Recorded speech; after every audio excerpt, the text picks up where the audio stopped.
In this video segment, I'm going to be covering one of the most common types of roof repair, replacing a shingle or two that has been damaged. This is a good skill to have if your roof is in otherwise good shape, but you've got a shingle or two that has been damaged by, say, a tree limb or something like that falling on it. The great thing about asphalt shingles is that it's easy to just pop one or two shingles out of your roof and replace them while leaving the rest of the roof intact. Unless it's some sort of emergency situation, I'd advise taking the time to completely replace the entire damaged shingle rather than trying to patch it with some caulk or roofing cement. If you follow these simple steps, you'll have a great repair that will last you until you need to replace the rest of your roof. So to replace shingles in the field of your roof, you're going to need a flat bar like this. This is a great tool to have on hand for this type of repair because the first step is going to be to break the shingle free from the glue that's holding it down to the other shingles around it. If you're working with an older roof, breaking the shingle free will be relatively easy, as you'll find that the glue bonds between the shingles are not nearly as strong as they are going to be on a newer roof. On a really old roof, you might find that you can just carefully pull the tabs apart with your hands. On a newer roof, you'll need to be careful and use your bar to carefully work between the shingles to separate them. You don't need to worry about damaging the shingles you are replacing so much, but be careful not to tear into the good shingles that you are leaving. If you do damage another shingle, be sure to go ahead and remove it and replace it as well. Keep in mind that the shingle is glued both to the top shingle and to the one below it, so make sure to separate it all the way around. You can just slide the flat bar in like this and slowly pry the shingle loose. Once you've broken the glue bond, you need to remove all the nails that are holding the shingle down. To do this, look under the top shingle and locate the nails. Slide the flat bar under the shingle and pry up the nail.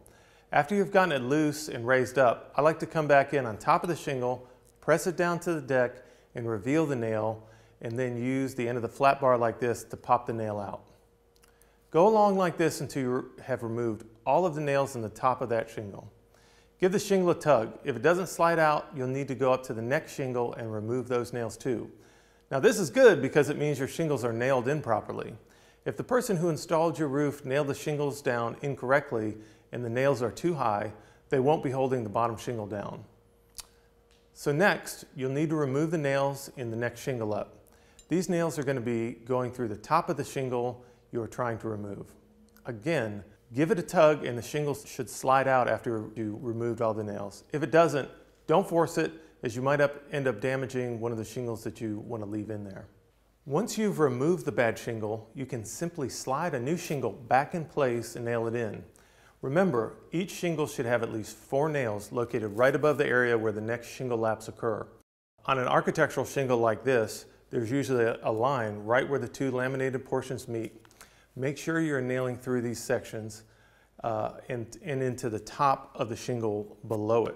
Also, make sure that you place your nails at least 6 inches away from the butt joint of the shingles above it. You don't want to nail right where water is coming in between the two shingles. Next, don't forget to nail the top shingle back into place as well. Remember, you took nails out of both the damaged shingle as well as the good shingle on top that you're leaving.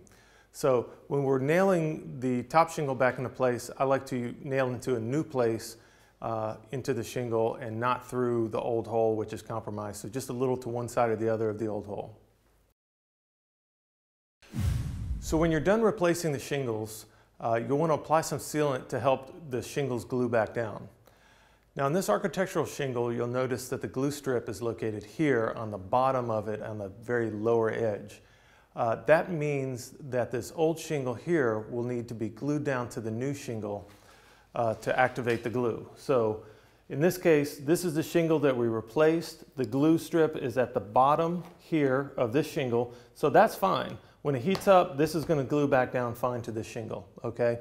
But what we got to watch out for is the fact that this shingle, this is the old shingle that we left in there, the glue strip that's at the bottom edge of it has really been damaged and ruined because it had already glued down and we broke the glue to get this shingle out. So this is the shingle we have to be real careful about gluing back down. So what I like to do is just bring my sealant in and lay a nice fat bead of sealant all the way down underneath this shingle and press it into place. And that's going to ensure that this shingle is glued back down to the top of the shingle that we replaced.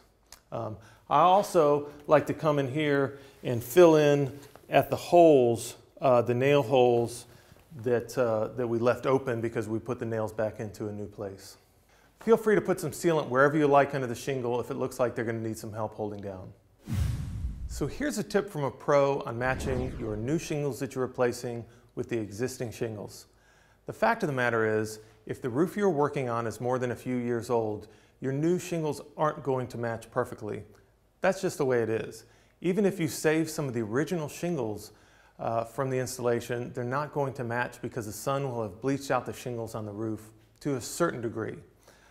If the replacement is happening on a very conspicuous area and you don't have too many shingles to replace, one idea is to take some shingles off the back of the roof where you won't notice a replacement, use those shingles on the front where you need to replace the shingles, and place the new shingles that don't match as well on the back of the house where they're not going to be as visible. If you can't do that, here's my advice. Get new shingles that match the color of the shingles as they look now and not necessarily their original color, okay? So for example, if your roof was originally a charcoal black type shingle, but now it's 10 years later and those shingles are actually looking a lot more light gray than dark and black. If you have a new charcoal shingle as a replacement, it's really going to stand out because you're going to have a really dark black shingle against the lighter gray shingles as they exist in the house.